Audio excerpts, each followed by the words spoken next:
What's going on, beautiful people? Machiavelli Mills TV. So look, y'all, I know I've been away for about 3 weeks, but now I'm back and I'm better than ever. And I got a lot of topics to talk about. So 2 weeks ago, something happened that really pissed me off, but I had a lot going on that I didn't get a chance to voice my opinion on it.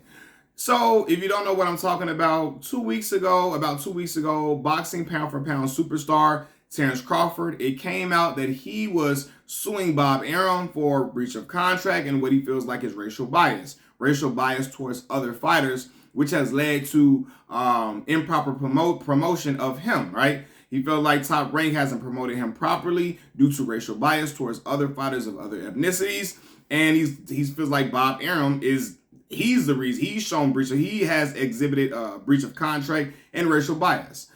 And lo and behold, I'm really not surprised. But guess what happens? So Rasheda Ali, daughter of the all-time great, one of my favorite people ever to walk this earth, Muhammad Ali. She's the daughter of Muhammad Ali. Rasheda Ali goes on Twitter and she puts out this tweet. Bob Arum stood with my father when the world was against him. Bob Arum and my father are a big reason why black and brown athletes are fairly compensated today. Proud that my son, Nico Ali Walsh, is part of Team Top Rank.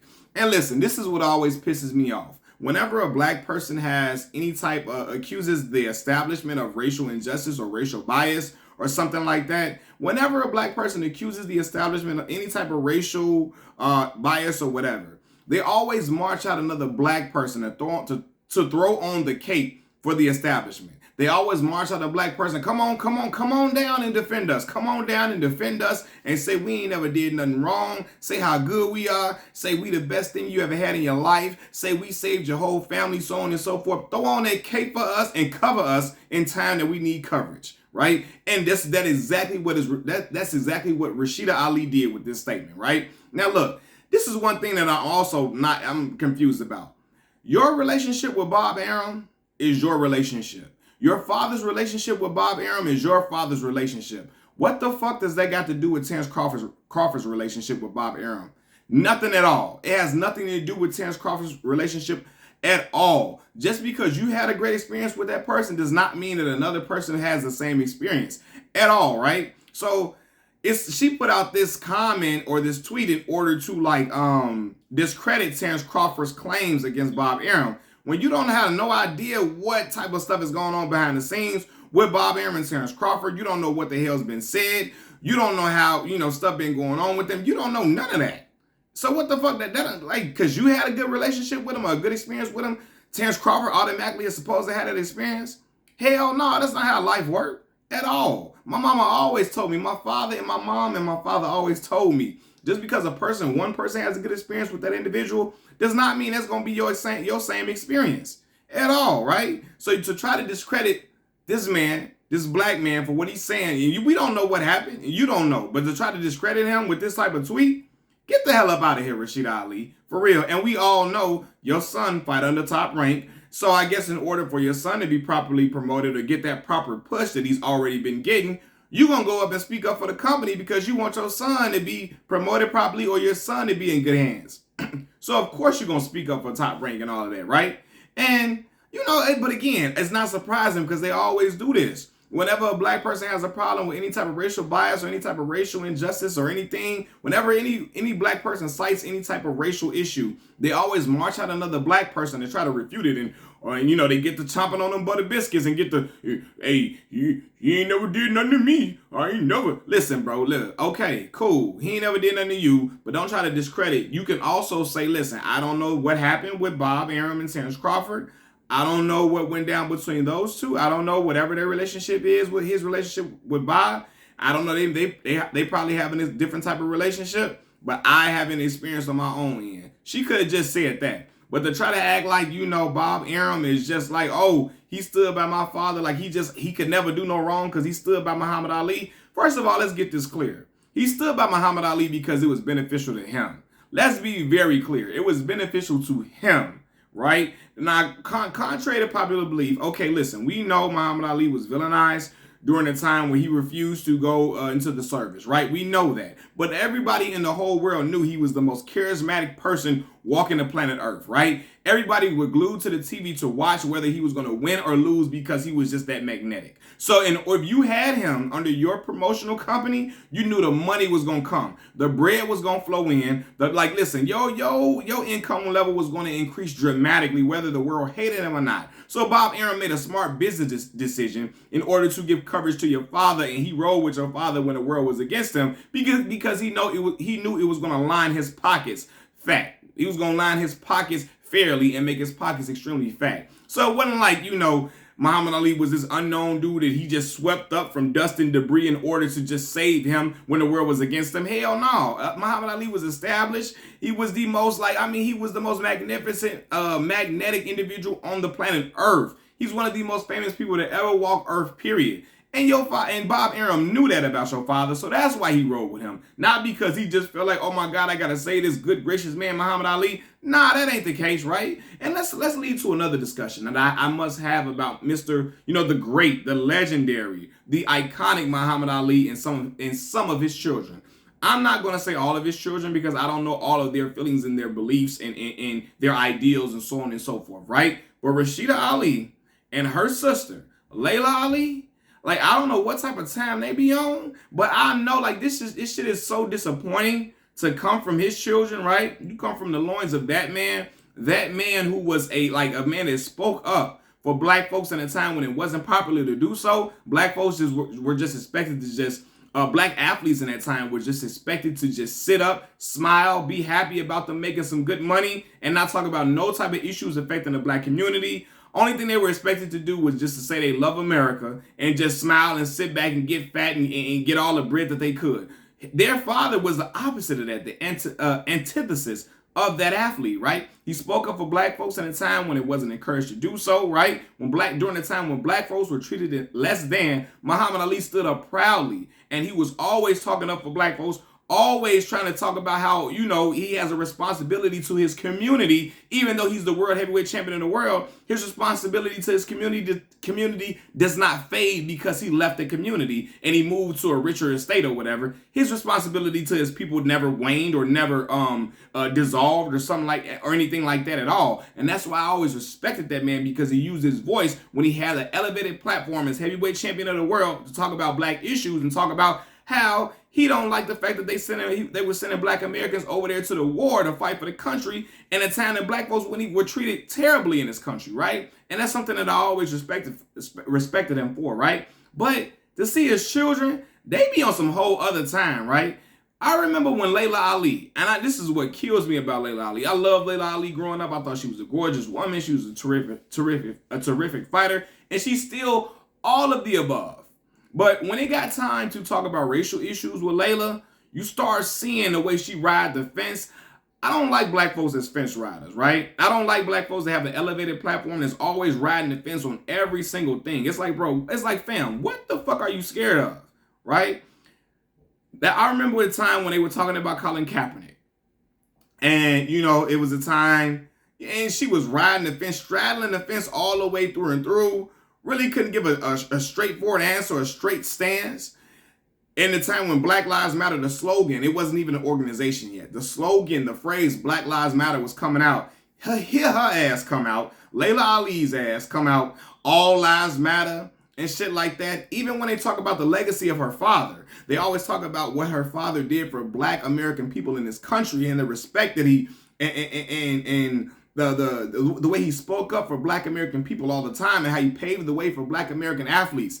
And every time they get to talking about that legacy of what he did for black American athletes, she always interjects and says, I would like to think about what my father did for all athletes. Fam, cut the bullshit. Cut that shit out. Knock it off, Laila Ali. Yes, okay. Your father paved the way. He inspired a lot of people. But we gotta be for real. Your father paved the way for black American athletes because he fought in the 60s and 70s where black people were treated much worse. They were treated less than like a mug. You know what I'm saying? We still got a lot of racial injustices going on amongst our people, against our people to this day, right? But during that time, for real, when black folks were belittled, humiliated all the time, looked at as just like we weren't nothing. And I mean, racial slurs were thrown all around like carelessly during that time period, right? Your father took a stance and stood up for black athletes as a proud black man who stood proud in his heritage, who used his voice to speak up for his people. So he paved the way for black American athletes, and there's nothing wrong with that. It's nothing wrong with saying that he paved the way for black athletes. It's nothing wrong to say that he stood up firmly and he stood up earnestly for black folks in a time when it was discouraged to do so. It's nothing wrong with acknowledging that. Laila Ali don't even want to acknowledge that her father stood up for black people. She always trying to, she always trying to straddle the fence. She's always trying to dilute it or act like make it minuscule. My father did it for all athletes. No, your father was specifically representing black folks, and he came out of his mouth with it all the time. He was proudly preaching self-confidence to his people all the time, and there's nothing wrong with that. But Laila Ali always want to try to divert away from that fact. She always want to try to not talk about her father's racial struggles, her father's racial pride, her father's diligence, and black people getting the respect that they deserve in this country. She never want to talk about that at all. She want to act like it never fucking happened. And that's something I cannot respect. You coming from that man, and then you coming out, you trying to downplay. She always trying to downplay his fight and his legacy and what he did for black folks. She always trying to downplay that for all athletes. Cut that bullshit out, right? That's something that I feel like racist, non-black people do when they don't want to talk about the racial issues that black folks face in this country and what people like Muhammad Ali did to try to curb that, not curb it, to try to cease it as best as possible, right? Laila Ali always on that type of time, and then here come Rasheda Ali trying to give coverage to Bob Arum and all that. Like, get up out of here, y'all. Like, y'all on that same type of time, and it's disappointing to see what Muhammad Ali's kids be on. It's disappointing to see that, because it's like, fam, y'all, look at y'all dad. Look at what y'all dad did. Look what your father represented. Look at the type of man that he was. And here y'all come out here always straddling the fence or on the opposite side of what black folks is riding on. All lives matter and shit from Laila. Yeah, man, Laila don't get no pass over here. I've been off Laila since 2016 when she said that all lives matter bullshit. I've been off her since then, and I've been starting to notice the way she responds to any type of thing racial. Any type of thing, even when they talk about her father's legacy, she tried to downplay her father's legacy and when it came to what he did for black folks. So to try to be, I guess, to seem more inclusive. Like, cut it out. It's not divisive to say that Muhammad Ali stood up for black folks. It's not divisive to say that he represented black America in a time where black America was extremely disparaged, was extremely disenfranchised, and we still are. We still are, right? It was just to a different degree in the 70s, 60s, the time your father was fighting in, right? But yeah, I don't know, man. But this is the bullshit, man. I'm looking at Rasheda Ali. Here she come. Out here she go, trying to come out, and Bob ain't never did nothing wrong. He did that thing for my father. Listen, Bob did something for your father because he knew your father was that man. He knew your father was going to give him some bread, some money, was going to put money in his pockets and make him a very, very rich man, or a richer man.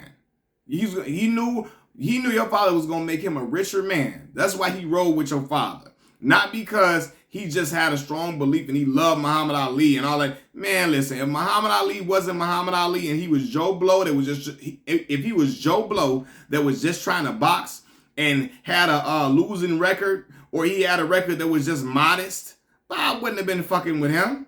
But because it was Muhammad Ali and he was the most charismatic man in the world, he was this great boxer, he was this just prolific individual that, I mean, you couldn't take your eyes off of.